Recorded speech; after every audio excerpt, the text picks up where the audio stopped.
Alright, I'm gonna do an 8,000 mile review of my Ducati Streetfighter V4.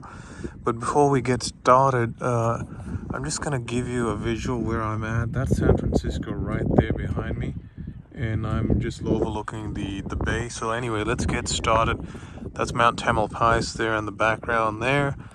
So anyway, let's just do a quick review. So this is the 8,000 mile review on the V4, and I've had it about a year and a half, and all I can say is what an amazing bike. The first thing that the first key positive about this bike is, everywhere I take it, everyone just comments on how beautiful of a motorcycle machine is.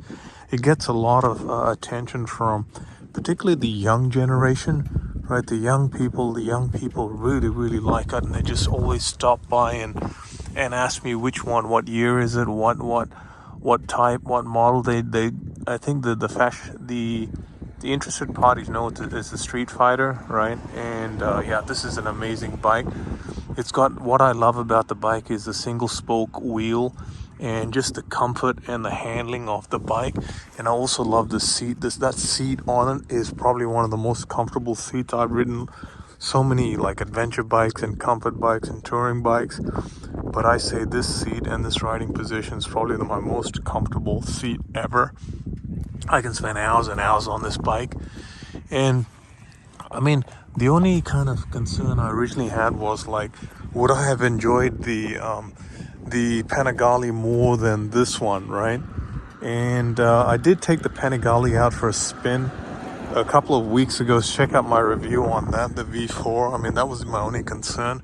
But after riding the Panigale and then riding this, I've realized that I did make the right decision, because the engine on the Panigale is very similar to this. Pretty much the same engine, but the only difference is the riding position. And that Panigale is it's a super aggressive riding position. And you got like about 20-30 minutes into the bike, you got tired sitting in that position. But in this one, the wide handlebars and just like the riding position is so much more comfortable, and I can just ride hours and hours on this bike and still enjoy it. And so I really made the right decision. And I think the only thing that if you're considering getting this bike is, do you want to get the V4 or the V4S, right? So I opted for the V4, and that was the other concern I originally had. Maybe I should have spent money on getting the V4S, but I realized that the V4S, it comes with the automatic suspension, and I already have the automatic suspension on my KTM. And quite honestly, I love the manual suspension more, because you can absolutely dial this in to your weight and your sag figures and get it just adjusted precisely to your weight and your preference style. And with the automatic suspensions, you can't do that. You lose that degree of control. And then the other benefit of just like the regular suspension. So in bottom line, I like the suspension on this manual setup more than my electronic suspension on my KTM. And then the other thing is that the other benefit of just like the regular suspension is it's much more cheaper, right? It's like you're saving like $4,000-5,000. So I would just highly recommend just get the base model in the Street Fighter, save yourself like $5,000, and use that $5,000 to get more other stuff, other add-ons, or other like a muffler job or whatever. Use that to get some additional, more value-add components that you may enjoy on the bike, right, or gear, right? So anyway, so yeah, those are the key call-outs I wanted to make about this bike. I mean, it's a beautiful machine. I just cleaned it up, but then I did polish it. But after taking the ride, there's a couple of black marks, a couple of black bug marks. I'm going to take that off when I get back home.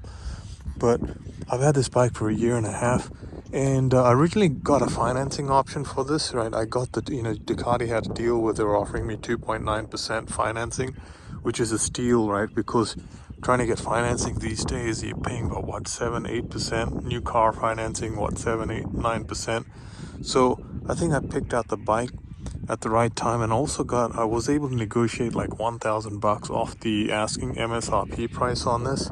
So I think I ended up getting a good deal. I got 2.9% financing over 2 years. I could have done 1.9% as well, but that was over a year, and I didn't want my payments to be It's too high. So with this, I took the 2.9% finance, and I'm paying about like a $1,000 a month for this, just for the bike.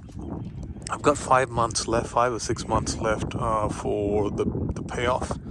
So I'm kind of excited getting that over and done with. But it was manageable getting the bike at 2.9% financing, and I really enjoyed. It's probably the best bike that I've got in my, I've owned like 30, 40 plus bikes in my career, and this is my most favorite bike so far. Okay, that's all I wanted to bring. This is the 8,000 mile update, and stay tuned for more videos. Cheers.